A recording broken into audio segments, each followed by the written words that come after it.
এই মুহূর্তের সবচেয়ে বড় খবর HD Live 24/7 এ की सबसे बड़ी खबर। Breaking news now on HD Live 24/7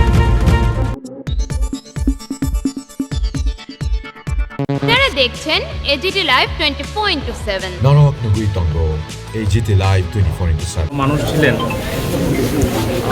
অত্যন্ত খারাপ লেগেছে। তো এখন সঠিক তদন্ত হবে কি কারণে এই ঘটনা ঘটেছে। তো আইনের শাসন প্রতিষ্ঠিত আছে এবং তৃণমূল স্তর পর্যন্ত এটা যেন মাননীয় মুখ্যমন্ত্রীও গেছেন, দেখেছেন, সঠিক যেন এটার তদন্ত হয় সেদিক থেকে সরকার সম্পূর্ণ লক্ষ্য রাখবে। দাদা, মানিক সরকার সহ বিরোধী দলনেতা অভিযোগ করেছেন কোনো না কোনো একটা কিছু ছিল এবং মানসিক চাপের মধ্যে ওনাকে রাখা হয়েছিল, যার দরুন উনি এই সিদ্ধান্ত নিতে বাধ্য হয়েছেন।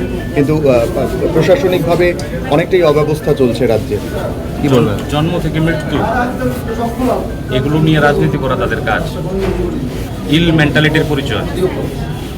কিছুদিন আগে আপনারা দেখেছেন যে পুলিশ সম্পর্কে কি মনোভাব ওনারা পোষণ করেন, কিভাবে একজন এসপিকে আখ্যায়িত করেছেন, আর এখানে এসে গম্ভীরাস্ত্র এবং কিভাবে একটা দুঃখজনক ঘটনা পরিবারের প্রতি সমবেদনা জ্ঞাপন করা এবং সঠিকভাবে যেন এটার কী কারণে ঘটেছে সেটা যেন বার হয় সেই জিনিসটা বলা উচিত।